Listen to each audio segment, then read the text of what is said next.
shook. So let's immediately go to the top board where everything has just exploded in this rook endgame. Talk about a game for first place. Murzin, Oh my goodness. cool as heck, e7, and they both got 2 passed pawns, but his look better. And he's getting mated. There's a problem. He has to go rook. Okay, yeah, it's either check d3 or e3. So he went d3, then maybe he'll go e3. Right? I mean, he's trying to get the king probably closer. If king here, rook d1, Right. tricky. What a confusing endgame. Rook e3 next. He can Now I can take on push. g3. Oh, he does it. Here, takes, and that king will not reach because the rook will go to d3, James, and set up the Lucina, I Lucina. think. Oh my goodness. It's over. Rook e7 takes and rook d3. Lucina, 8 out pawn of already on a 6. 8 out of 10 for Murzin is looking likely, but rook e4, what a good move. There's only one move on the whole board that wins the game. Okay, that's tough. I was like, I mean, king e4 looks fine, There's a but lot of moves I here, mean, and king he d5. finds the only It was one. king d5. That's crazy that it's king d5 only because, I mean, it felt like the other ones could have worked. King c5 seems fine, but this is with tempo. Yep. Rook behind the pawn. So do I take? No, that can't be right. No, yeah, just rook behind the pawn. Check. He's definitely trying here. It feels like, you kind of just want to get your king around to safety and then go take this. Maybe get the king to c8, possibly. Because of yeah, maybe getting the king to c8 is the idea. We went back though, but king take, I mean rook takes, rook takes. I can't cut him off yet, but I still should have enough ground with king c5. I'm already on a 6th rank. A lot of things are different with the Yep, pawn already on the 6th rank. that's right. Should be enough. He goes rook takes, and this king needs to make it here. But the question is, can he manage to do that? I think king c5 and rook d2 is happening quick enough. And for example, here, rook to d2 will win the game for white. Proper technique in the rook endgame. Rook d2, rook c1, king d5. Yeah, I think king c5 is the way to go. You can probably even just keep moving the king and go like that, but the one that stamps the win home for me is rook d2, cutting the king off. Duda will understand as soon as he sees that move that it is over, but I think he's realizing that right now. Head shake, head scratch, you know. We've all been here. We know this feeling very well.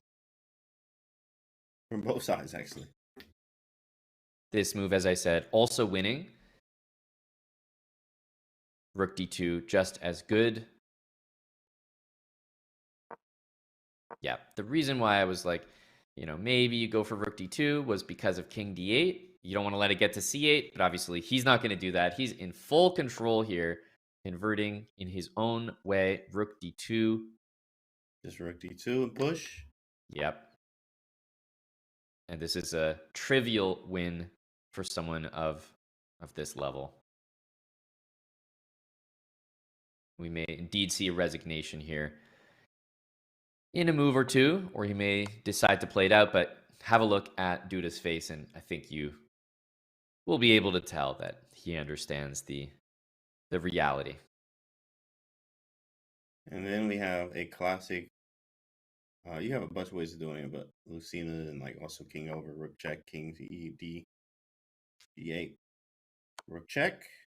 Nice. I wonder, does the chat know the winning chat know how to technique? build it?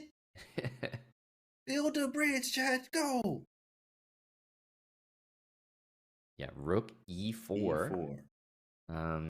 Rook e5 sometimes works, but e4 is the safe square, and just seeing that move will also convince Duda that, my opponent is well aware of what needs to be done. But, I feel for him. I've been there at the frustration. So you're dead lost, but you're just kind of playing moves on autopilot because you just don't know what else to do. Then you play it out until he builds the bridge here. Yep. Which is really nice. Get to see the instructive moments here. Shout out to Duda for playing it out here. Mm-hmm. You can see it in real time. If check again, the king goes to c5, and then the only other check is to go back, and that's why that rook has been brought up to block the checks, and then that pawn will queen on the next turn, no matter what.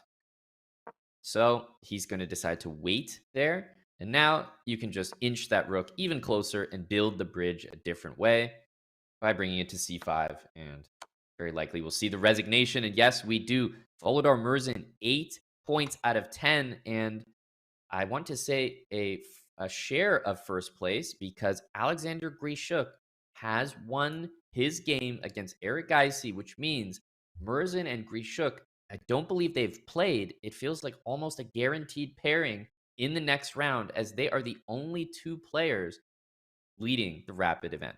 That's going to be a heavyweight matchup right there. Blows from both of them.